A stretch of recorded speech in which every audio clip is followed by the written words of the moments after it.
好，我们说东协哈，现在呢在今天最后一天到7号，然后呢李强来到这里，他提4个携手，说呢最重要的就是中方跟东协这个东协+1是拆不散离不开的好邻居、好兄弟，还有好伙伴啊。因为这次召开是在印尼嘛，印尼有一个什么，有一个亚万高铁，那之后呢即将就要开始正式的对外民营了，所以他这次也先来试做一下，甚至呢印尼很满意，还说我们有没有可能再延长啊？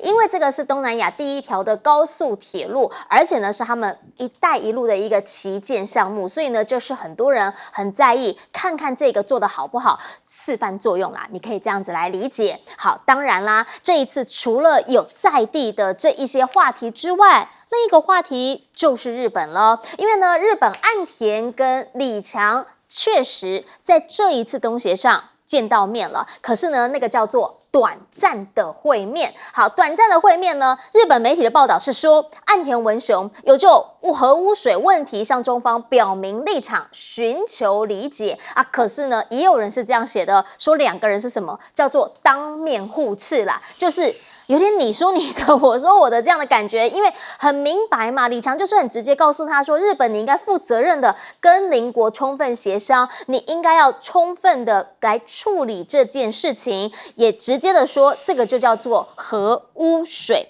两方这个意见呢，现在直接在东协这边做交换，但是很明确的，也很明显的，就是没有一个站在平衡上面的状况。好，中方这边外交部直接讲了，说日本每次都喜欢说是处理水，基本上呢这叫做偷换概念，因为他们认为不管什么称呼，里面的核放射性的这一些核素都不会消失。那李强呢则是直接告诉大家了，说现在啊他认为啦，在东协上面跟各国交往应该要正视什么问题管控分歧。好，原因是因为呢，在这一次基本上呢，有很多人看到了，除了说有中方、日方之外，也还有韩方。好，韩方呢，尹锡悦因为东协+3，所以他也直接来到了现场。那日本、韩国先前曾经跟美方直接的在大会营这边开会，所以呢，李强这边也特别的告诉大家，必须要消除误解，不要搞鸵鸟政策，不要让问题越来越严重。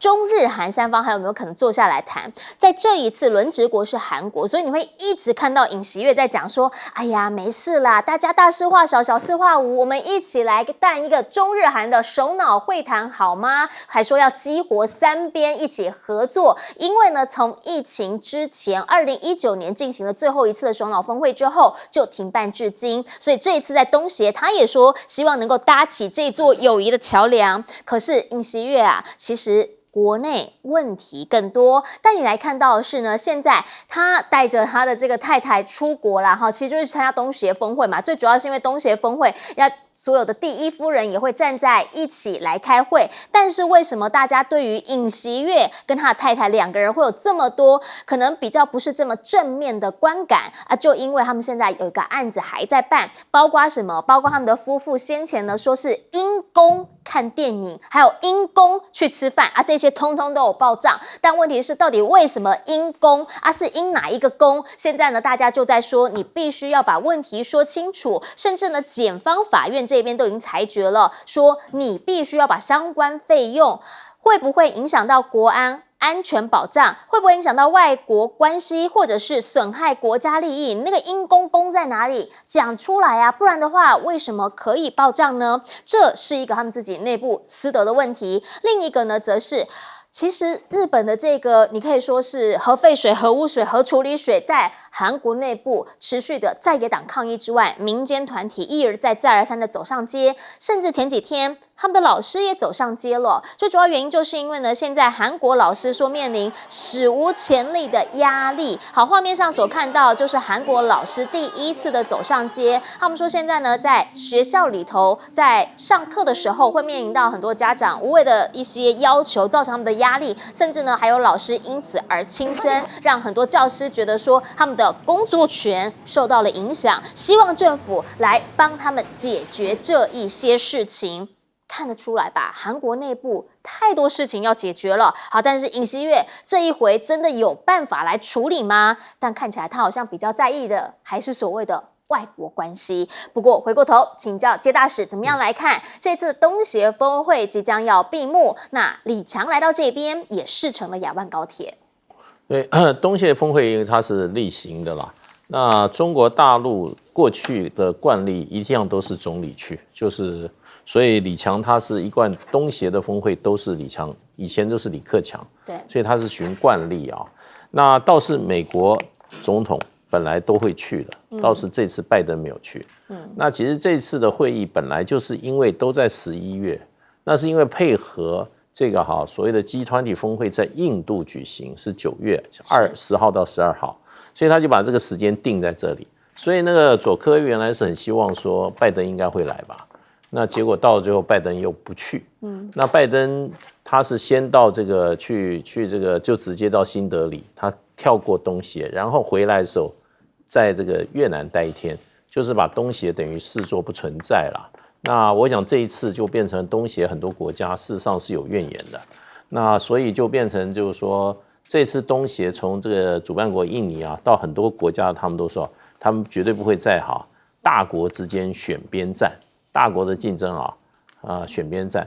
那美国事实上的话是逼着他的盟友都要选边的，你如果不选边的话，最后就变成美国就不理你了。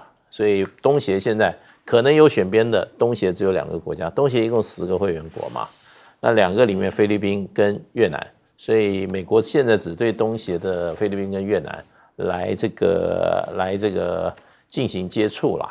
那东协10国，还有再加中日韩，再加这个澳洲、纽西兰有一个 RCEP， 这个是一个自由贸易区。那它虽然不像这个CPTPP它是把这个关税最后都降到差不多，大部分都降到0，它这个基本上降税的幅度没有别的这个所谓的自由贸易协定多，可是它逐年降关税以后事实上它的这个市场开放程度也是相当的可观。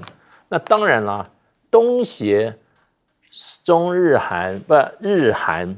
再加上这个澳洲跟纽西兰加起来，它的 GDP 可能还不到10兆美元，整个加起来不到10兆美元，所以它全部开给中国大陆的话，事实上中国大陆只能进入一个10兆美元的市场。可是对所有的东协的，还有这个 RCEP 所有其他会员国，中国大陆是17到18兆的，所以相对的就是中国大陆是这个市场自由贸易市场的一个核心，然后它开放的程度，不管开放的程度如何，可是它开放的这个市场的范围是最大的，所以这个 RCEP 事实上已经变成中国大陆对东协的影响力，就靠这个自由贸易协定用经济的影响力已经把东协紧紧的箍在一起了。是，要请教一下郑源委员因为其实在这一次的东协当然很多人在看的就是第一他们有什么样更多的一些说法，但当然东协现在已经定调了，就是他们不选边站。可这一次另一个焦点是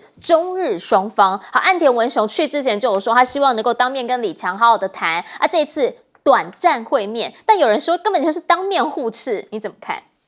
中日韩不是东协的成员国，但是也是一个经常被邀请的峰会的来宾。是日韩前段时间跟美国搭在一起谈的都是台海问题，那再远一点南海问题。现在中国提出太平洋的问题，那太平洋的规模当然比台海跟南海的面积大太多了。谁在污染太平洋？日本。谁用什么东西污染太平洋？核污水所以中国有高度可以站在道德的制高点，保护海洋的制高点，环境保护的制高点。日本动不动就讲说是原子能总署已经批准，原子能总署什么时候批准你拿出批准文书来看看。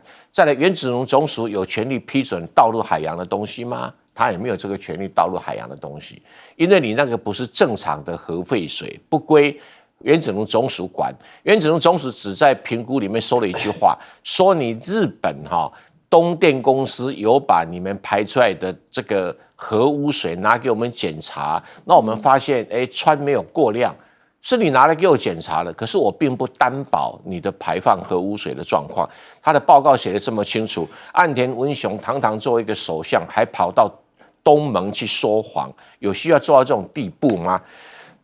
至于这个两个人会不会，包括李强会不会跟他，那只是岸边聊一聊，因为是岸田文雄抓住李强讲东讲西，那李强当然也不会太客气的回应2句。可真的在开会的时候，李强就讲得很清楚啊，反对啊，排核污水要日本再次考虑。当然，中国外交部讲的有点客气啊，只在这个处理水上面做什么偷换概念，应该大声呵斥，不要那么客气。毛宁讲话有时候都是只讲3分这个跟以前几个大陆的发言人这个的火力都不可同日而语所以对于这样的议题啊，其实中国也好，或其他国家，没有人会放手的。岸田文雄想的太多了，他是要到东盟去找援助，可是东盟其他国家没有人吭声，也就是也不想当面呛你日本，但是没有人支持那尹锡悦甚至也发言上也蛮含蓄的，说：“哎呀，我们呢瞧一瞧啊，我们中日韩3国，我们大家凑热闹瞧一瞧，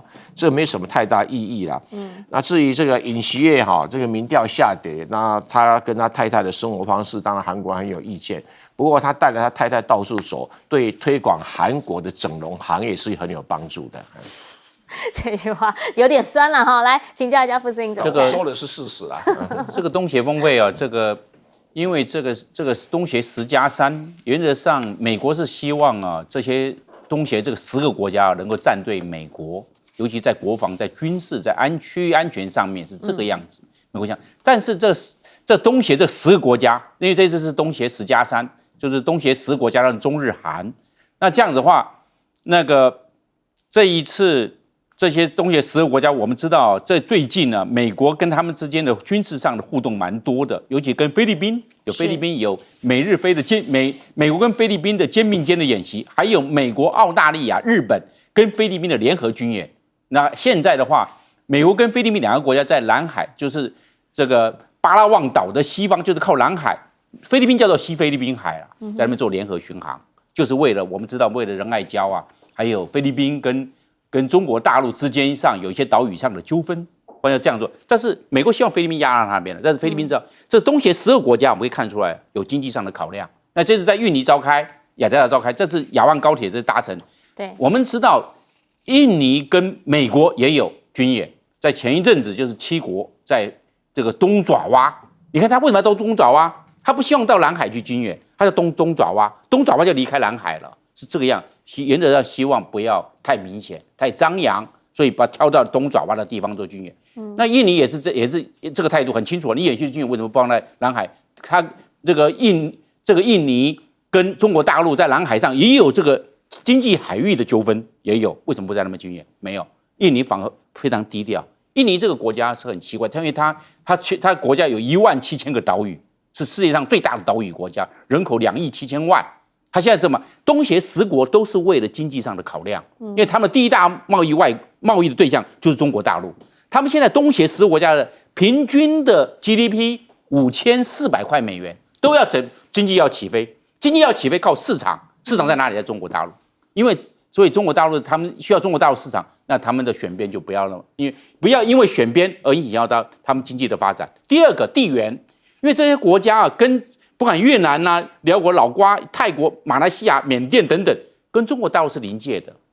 那在邻界方面呢，有地缘之间，交通很方便，来来去去观光客那么多，要不要跟中国大陆关系要好？跟中国大陆关系好，观光客多，经济起飞，是有这方面有地缘的关系。那第3个，我们知道是因为有铁杆，这东协10国是有铁杆在中国大陆，它有埋了铁杆，辽国跟柬埔寨都是老共的铁杆。每次讲话都是帮中国大陆讲话，甚至缅甸也变成中国大陆的铁杆，也是中国10个国家，大家都会员国，每个都是共视觉，但是有人在帮中国大陆讲话，所以不管从经济的程度来看，或地缘的角色来看，还有这个铁杆在里面扮演这个居中在这边这么穿梭的角色来看，所以中国大陆在跟这个东协10个国家会紧密不可分。那美国想要压他们选边站的困难度非常的高。不管经济因素、地缘因素，还有铁杆因素，那这样的话，美国在这方面的效果会有限的。好，确实啊哈。如果说你从这一次的东协峰会来看，你会发现他们在地的这一些国家最在意什么是经济嘛。而目前呢，你看到中方它现在呢跟东协这边的这个出口啊交货的贸易量，其实已经超过了欧洲，也已经超过了美国。那这样子的话，对于东协来说，到底孰轻孰重？好像在经济上面已经很明显的选边了。我们先进广告。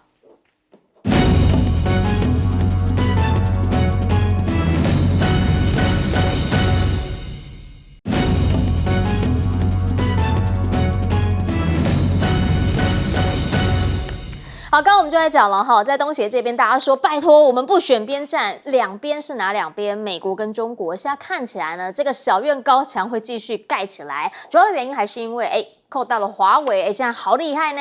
好，可是呢，厉不厉害？美国人有两极的看法，两种不同的看法。先带您来看到的是呢，现在美国商务部长雷蒙多已经有一个最新表态了，他们认为啦，美国企业呢还是希望美中之间可以来进行对话，但是你讲那个先前川普301关税那一件事情啊，很抱歉，我们还持续在审查，因为呢，在评估结束之前，我们不会改变的啊。换句话说，你上次去中国的时候，中方讲的那一些，现在雷蒙多没有办法给你回应，所以呢，在中方这边马上就批评啦，说啊，给共啊，你们不是说都愿意听我们的意见吗？现在你不是还是在做一样的事情吗？目前呢，只有部分的中国进口商品是有关税豁免的，现在呢会到今年底。那这个声明呢，据说有提到说，这一次豁免的这个252项的中国进口品呢，本来是9月30号到期，但已经延到年底了。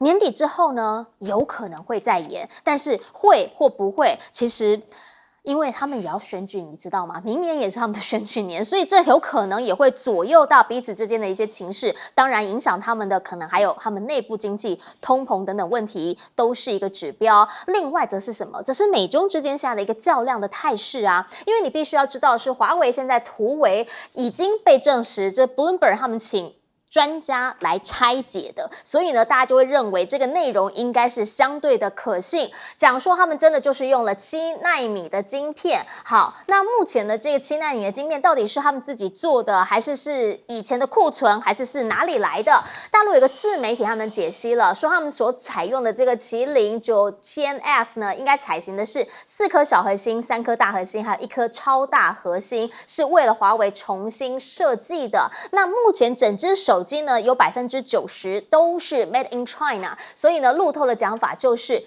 那就是很明显，这就是一个中国心啦哈，他们联手中兴，然后呢，整个产业链来一起打脸美国。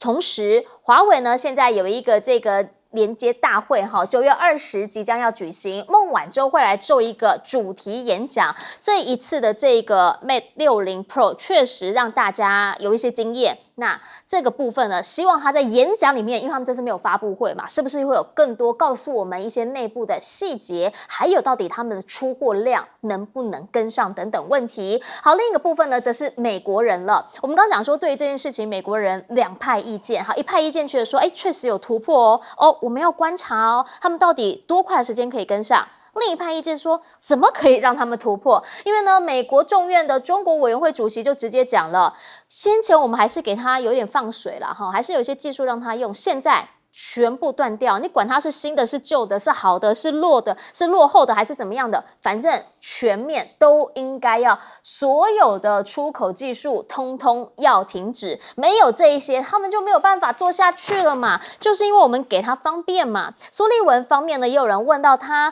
的讲法是，其实呢我们也没有进一步去研究说他们到底怎么做的，或是内容到底是多好，或是有没有进步，我们就是会继续实施这一些小院高墙的技术限制。那目前呢，他们也有在讲说，是不是要寻求更多的资料？英国媒体讲，有可能会再一次的收紧限制。那如果再收紧的话，有可能会是怎么样的一个手段呢？会再继制裁吗？好，这些大家都很想知道。毕竟现在美中之间呢 ，G20 本来以为会直接的交手，目前习近平不去之后，白宫的讲法是他们还是期待高层对话的。像是呢 ，Kirby 他就就直接讲了，说重启军事沟通管道，对话才能解决问题。还说拜登呢希望能够跟习近平见面。有人说是不是 APEC？ 他说不一定啊，不一定会在旧金山。那又会是一个什么样的场合呢？因为美中之间确实啦，美国一直在想要军事对话，中方一直说我在意的红线问题你没解决，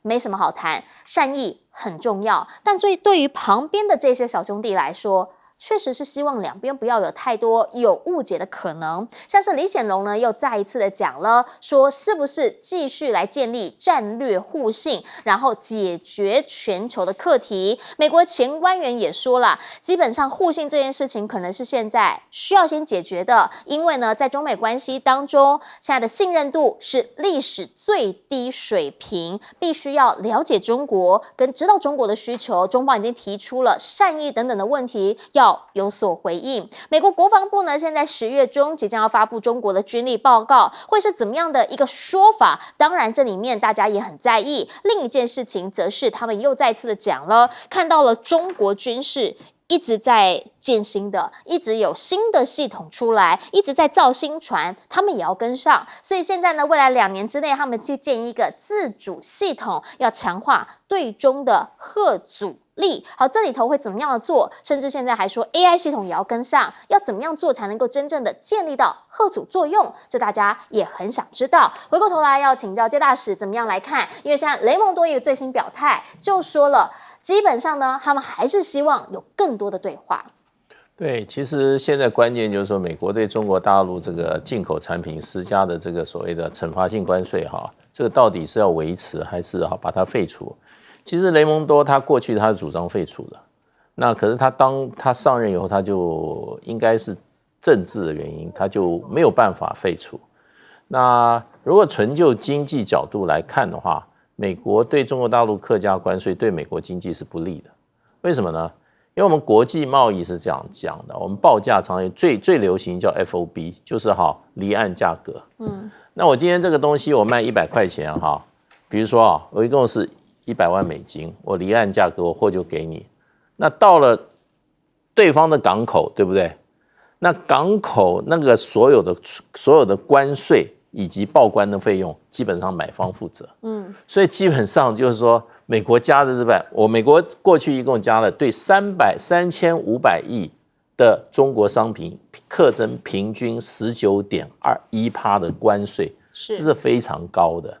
那这个19.1%的额外关税是谁在付呢？美国的进口商在付。是。那进口商付了以后，他把这个钱不是进口商自己出他会怎么样？他要把这个钱加在他卖出的价里面，算是他的成本嘛？是。那请问一下，这个19%最后是谁付呢？是美国的消费者付。所以美国的物价整体的不断的上涨，这种关税是一个很大的原因之一啦，不是主要原因，可是也是助纣为虐的一个项目。所以美国很多经济学者说，这个是一个非常笨的一个做法。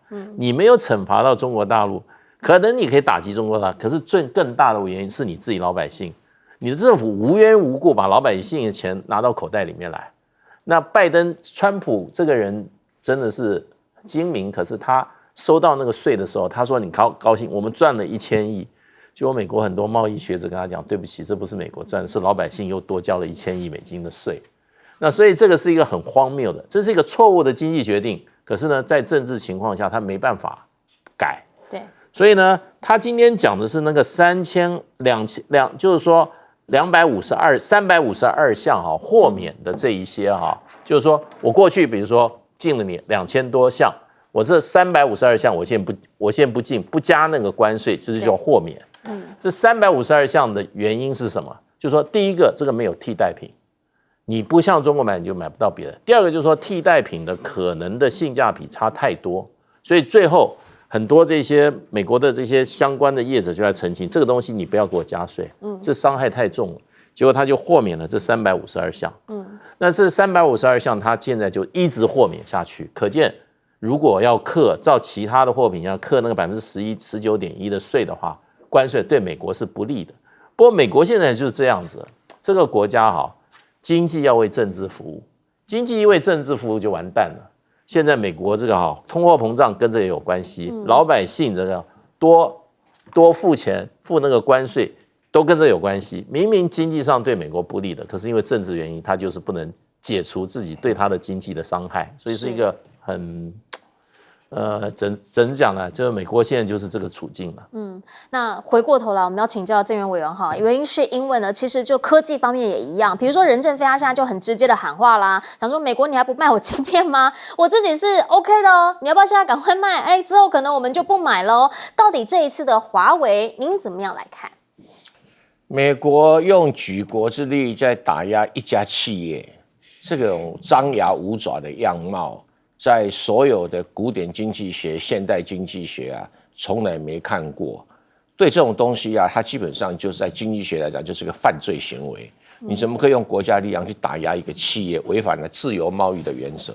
他讲的理由是国家安全。华为什么时候妨碍到你美国的国家安全？你也举几个例子来给我们听吧。他也讲不出来。那你说，哎呀，这个东西会有妨碍到美国的机密，华为你就禁止它不要卖到美国去就好了。那你为什么禁止他说，哎，不准这个晶片卖给华为？那请问你啦？如果大陆上要用你美国的晶片做武器还不容易吗？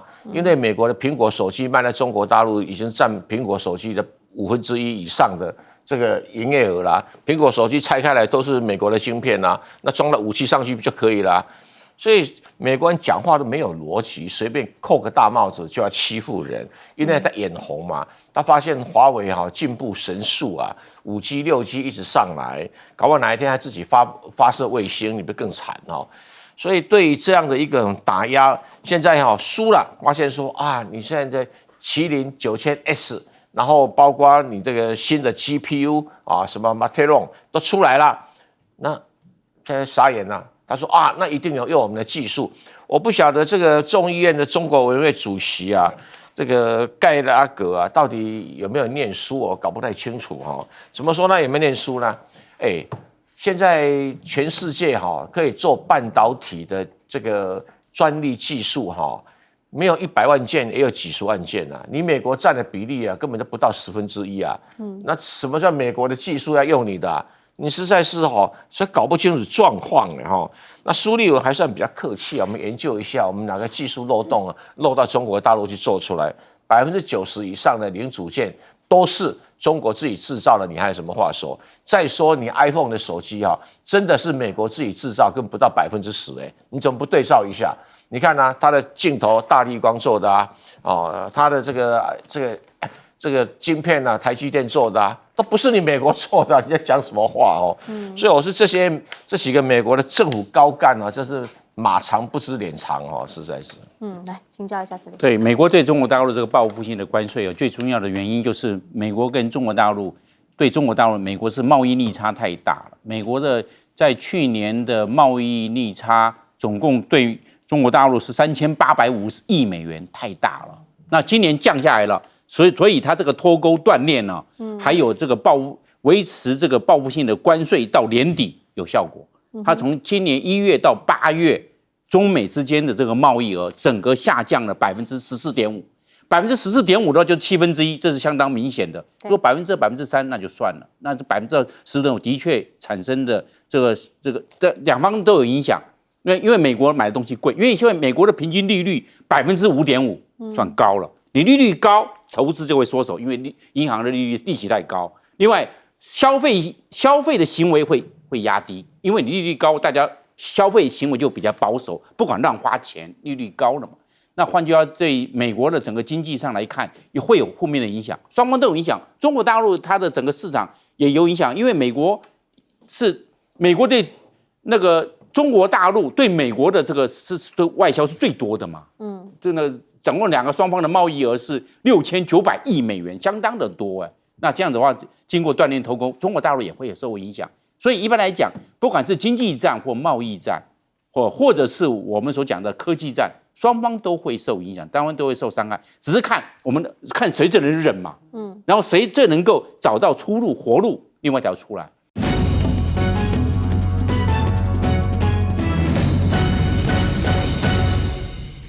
大家午安，我是陈燕莹，欢迎来到新闻大白话。接下来这1小时国内外大小事，要您听得懂的话说给你听。我们先要来介绍现场的来宾，首先要介绍的是北京清华大学法学博士蔡正元，主持人好，大家好。还有前驻纽西兰大使谢文吉，燕莹好，各位朋友大家好。还有前空军副司令张延廷。主持人好，大家好。好，一开始要先带您来看到的是昨天这个场景哈，大家在讲说，哎呦。太敏感了吧？为什么所有重要人物都在这里耶？特别今年又是大选年，来国安局说呢，晚上来宴请两岸情治首长，照片一摊开来看，发现哇，陆委会、内政部、法务部、情治单位、最高检，通通都来了。大家想说这群人聚在一起要做什么？太敏感了吧？所有重要的人士都在这里。讲些什么内容，当然是我们最想知道的。当然啦，每一次在选前有这种聚会的时候，大家就会觉得，张大眼睛，然后拉长耳朵，想听到一些讯息。因为4年前你还记得吗？那一场选举，那个时候还说有国安级的问题呀，什么？记不记得澳洲那个时候有人说想要介入我们的选举啊，是因为对岸想要透过澳洲国外的势力来介入我们大选，挺特定的候选人。当时这个案子查没结果，但是这一对夫妻被留下来了，向心夫妇。向心夫妇呢，那个时候查不到结果之后呢，被控洗钱，目前2审仍旧被判无罪，但是还是不让人家回家，原因是因为他们认为有逃亡之余，所以持续的禁管8个月。那他们就想问，到底什么时候才能回家？像上一次的这种共谍案的问题，这一次大家看到的是很担心会不会有卷土重来的可能呢？选举呢，选到目前为止，大家觉得最主要的应该还是所谓的你的国政方针、你的政策等等问题。这种外部势力问题，大家想知道的是，到底出现的时候，我们应该要如何来面对？那等到选举完，像上一次共谍案后面不了了之，那大家又应该要怎么样来看这后来的这一些效应问题呢？目前呢，还有另一个问题，就是我们的总统人是在史瓦蒂尼，大家就想问了，他这么挺台湾，他能不能够撑得住？主要原因是因为呢，这一届的金砖峰会被说应该就是一个历史上的里程碑。好，原因是因为不但扩员之外，现在呢，它整个的体系以及整个的幅度大大的展开了。像是呢，他们现在发现了大陆正从外交还有经济的层面，是不是在对史瓦蒂尼双管齐下？包括说呢，他们大陆这边有企业在5月的时候标到了一个水坝的建案。那政治上面呢，比如说这一次几乎全非洲人都来了嘛，那结果呢也看到了史瓦蒂尼现在没有来，那所以了，大家就担心的是我们这个友邦稳不稳当、稳不稳固等等的问题。至于呢，在两岸之间，则需要知道的是，人家是做了什么样的事情，像是福建舰航母3的电磁弹射器，说几乎都已经快好了，应该2025年就可望交付。然后075呢，现在说要比照新航母了，目前看到的是，他们的整个甲板上面是空的，所以表示有东西要进来。到底是什么东西要进来？那战力会不会升级呢？有没有可能是综合全电力的推进系统？哇，如果是这样的话，那它整个空中防御的这个能力可能会大大提升。而最近也发现了，说呢，在中方的沿海这边看到了美军 WC-135的核侦察机，甚至是贴近的华东沿海在飞行的。那所谓的核侦察机，当然就是会探射一些辐射等等的状态。现在是怎样？是要帮中国来测辐射吗？这一趟来是要看看中方，还是说其实呢是要帮美方、帮日方这边来看看状况？这个大家打了一个问号，因为过往比较少看到 WC-135，好，所以这件事情大家也觉得不寻常。至于在南海的部分，现在东协会议刚刚落幕，小马可是讲了，说他反对呢将南海争端概括为2大强权的竞逐，所以呢，很多人都在讲了，这次东协峰会基本上所有的领导人，包括了主办方印尼这边也说，他们不选边站，他们不要当任何人的代理人。但是现在看到美中双方在整个区域上面持续的有对垒的情况发生，到底旁边的这些人该怎么做才能够让自己更有自主性？回过头请教大使怎么样来看大选年？什么都很敏感，这个超级敏感，因为本身他们的职位就敏感了。国安局找陆委会、内政部、法务部、情治单位跟最高检一起来吃饭，为哪桩？这些人如果是在金国新生时代，通通要记过。这个公务机关谈公事跑到饭店花那个高级酒店啊，是在喜来登饭店啊，去公家机关首长，业界公家机关首长此风不可长。这些公家机关要谈公事的话，开会就可以了。你在你自己的办公室，你召开一个会议，大家都来解决问题了。这个是什么原因？他要请他吃饭啊？这我干公务员这么久搞不懂我们很少看到这种情况这是蔡英文政府的风气吗？对不对？要谈公事还是干嘛？还是要做交际应酬啊？公务员之间不需要交际应酬的什么可以把这些人抓来搞到一个高级饭店去夜宴，吃的是他们自己付钱吗？请问是国安局长自己掏腰包吗？吃的是我们血汗钱啊！你有公事要谈，你再敏感的事情的话，你召集会议啊！我们公家机关都是这样办事情的怎么会约到一起在那边用公款吃喝？是在谈公事吗？谈公事只能在公家机关谈我不懂这个是什么风气完全无法理解这种事情要在美国的话，或者一些比较国家的话，马上都要有人负责的你告诉我你什么理由，你可以不在公家的场域，在会议的场合来讨论事情，要跑到喜来登这种大庭广众之下吃给大家看，好像钱都是老百姓现在日子过太好，是不是？养你们这些官，让你们花钱在外面去那边大吃大喝这是什么风气我实在无法理解。我看到这个，我就真的就觉得这个是现在的官场都有这种风气吗？以前你要下面有一个长官，你跟你长官去建议的话，你这个建议的人，这下面被骂死了。你知不知道这个吃的是谁的钱？是，你们这些都是高在上的。你要谈公事这么重要敏感，好，你要谈大选的治安，开会召开一个会议就解决啦，怎么会这样子呢？我觉得这不知道是什么政治风气，你们官大就可以这样干吗？吃的钱是谁付的？通通是民脂民膏嘛。是。这个简直是无法思议。我看过以前的政府没有这种风气的。是。我们外交部常常请客，外宾，我们代表国家请他们吃饭，对不对？你这个是什么风气啊？你在这些都是公家机关，然后你就请他吃饭，然后跑到观光饭店去吃饭，是。没有国家这样搞的啦。我们政府以前中华民国政府也没有这种风气现在真的是，我觉得真的是都忘记自己是什么身份了。你们是公仆是给你盖了那么漂亮的这个办公室，你记不记得我们的什么数位办公室，对不对？花了人民多少钱去租？那办公室空在那边干嘛？办公室就是洽公的，有会议室，绝对可以把他们通通坐下来。结果你看，搞去吃饭。是好，其实对于我们来说啦，我们真正在意的是什么？来委员，因为你在办公室里面开会，应该是要有会议记录的。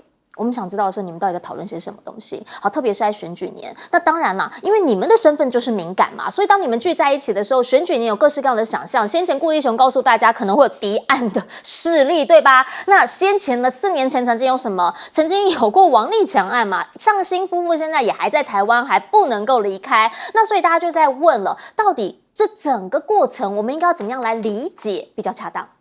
我们要怎么理解就是民进党政府又要胡搞瞎搞你想想看这些都是8大情治单位8大情治单位不是要形式稍微隐秘一点吗？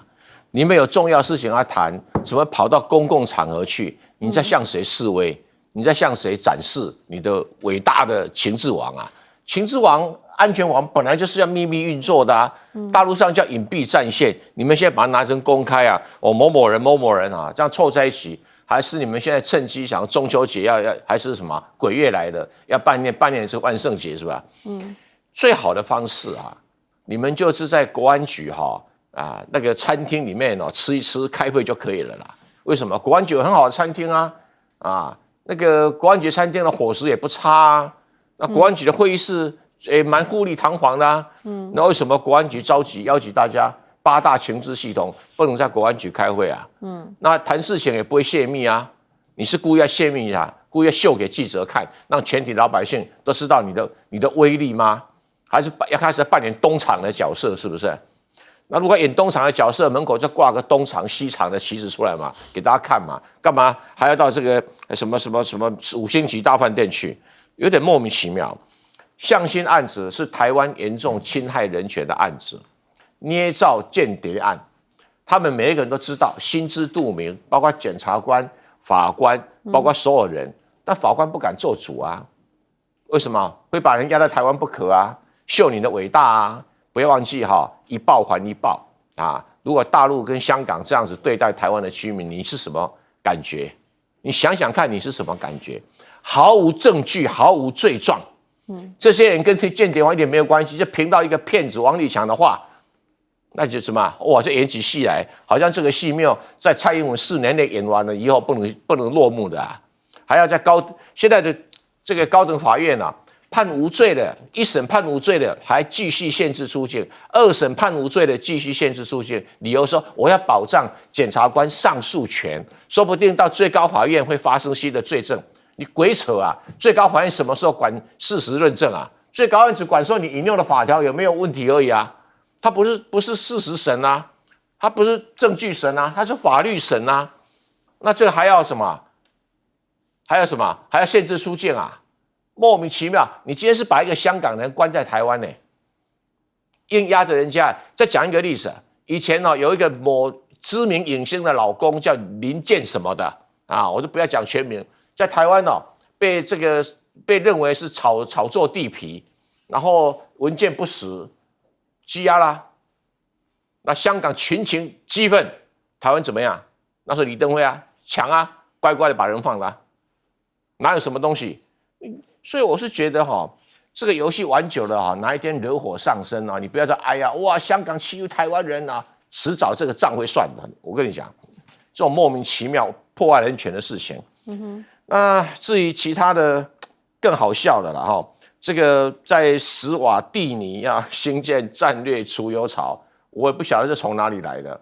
战略储油槽就是当你严重短缺的时候用这个油，或者当你有战争的时候你要用这个油。那史瓦蒂尼，比沙特阿拉伯还远呢。你弄在中东还差不多啊，你弄在什么史瓦蒂尼，你有船可以运吗？你有那么很大的港口可以运吗？这根本就是简单讲就是弄给储油槽给史瓦蒂尼用嘛。而且讲白了，干嘛讲说什么战略储油槽那民进党最喜欢讲说外交要讲民主价值，史瓦蒂尼是标准的君主专制，非常厉害的君主专制。完全没有人权的一个国家，那你蔡英文还不是去了？那你怎么好意思讲什么人权啊、民主啊、自由？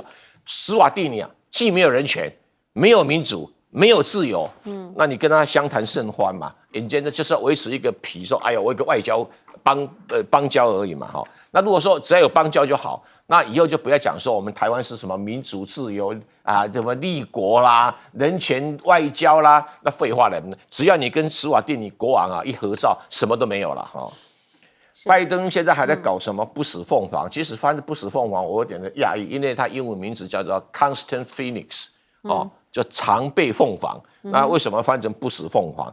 它其实就是什么？就是运输机改装的嘛，就是波音的 C135运输机改装的。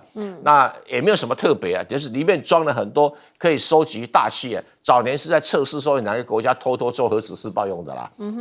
那现在只是假装一下来看看中国大陆有没有核子试爆。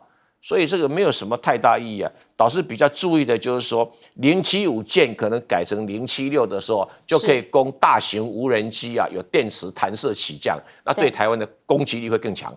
是，所以这个就要请教一下这个副司令原因是因为这个刚刚大家就在讲了 WC135核侦察机，因为以前比较少看到，但是它贴着华东沿岸来飞，好，到底是为了什么？有一种讲法是说，因为现在这个时间点刚刚好，比较不一样的就是日本他们排放日本人称的核处理水嘛，那所以是不是有可能是因为这件事情，他们也想要了解一下状况，还是别有其他用意？它有2个用途，第一个它可以侦集这个整个大气的这方面的核污染、核辐射，因为日本排放了核污废水或核处理水它到这个海洋洋流，我们知道海洋整个它是没有边界，它随着洋流，北边来的是清潮，南边上去的是黑潮，它洋流会跑来跑去。那现在的话，它的污染的状况如何，分布的状况如何？是。那 WC 这个135这架飞机哦，它的高度飞那么低，它就飞7000英尺，7000英尺大概是2200多公尺啦。你这样换算，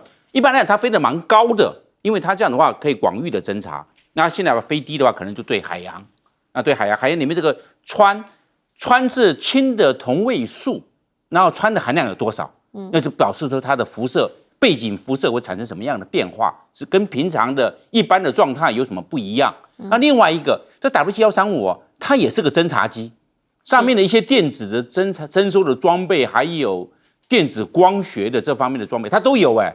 那换句话，它是双用途。第一个，这个大气的辐射的污染的状况如何，它可以做侦查；另外一个就是讲，它也兼做情收。那所有海面的动态，还有空中甚至比较远距的这种地面的这种动态，只要在它的范围之内，它都可以做侦查。然后另外，刚才大使所讲到的，就是他们这个国安相关的单位啊，这开会啊，一般来讲都是相当的低调，而不是在外面敲锣打鼓，在外面这边吃饭宴请那种，有时候服务人闲杂人等都会做刺谈，这反而就是影响了这些低调。要低调，这种东西不要去声张。那他反而在外面吃大喝，我认为这个不宜。是，你要考量到任务，很多事情我们的任务都有取向。既然是任务做取向，国安单位的就是要低调，不能张扬。你一张扬之后，你的任务就破了。那有些事情不能让人家知道的。那他这样子做的话，我认为违反他的这个职业的原则，低调隐秘，然后不张扬，要这个样子。结果敲锣打鼓反而不好。另外，我们讲到的是076是075的改良版。对，我认为它将来用这个它吨数哦，这个两栖突击舰也好，或两栖作战舰也好，它有两种说法。它这个东西将来可能是无人机，有部分要无人机上去了。哦，不是现在来讲，航母都有人机了，你包括中共的歼15，将来中共的歼35都是有人机。对，但是无人机要上去了。那无人机上去在哪里？075或076，它现在正在做，现在只是做第一艘而已，根本还没有海试，还没有海测的，它只是做第一艘。那将来的话，给无人机哦，不管是将来海上用的 TB 洞洞幺，或者是 BZK 洞洞拐这块比较先进的，甚至无人机或无侦8可能会在洞拐6上面，就076的两栖作战舰上来用。075，我们来看075它可以停24架的歼击这些我们讲到的直升机，武装直升机是重型的，那轻型装可以装的稍微多一点，到30架。这个它的两栖的作战的能量是比较大的。那076，我相信它跟075会有区隔，那就是我做无人机。那无人机如果是要将来落在这个甲板上面，那可能要拦截装置，因为无人机来落这个甲板那么小，可能技术上是困难的。对，当然无人机它航程长，它可以回到它陆地去落地。海上起飞，陆地着陆可以，但是如果是要紧急状况要在海上着陆，那你要有拦机装置，叫拦机索，拦机钢绳就要装上去了，就会不一样。是，所以呢，以后可能在整个他们的海上的作业、海上的作战的策略，也会因为现在他们的整个装备升级，或者是整个装备不同而有所不同的思考，这一些都是我们应该要关注的。我们先进广告，等等回来继续来说。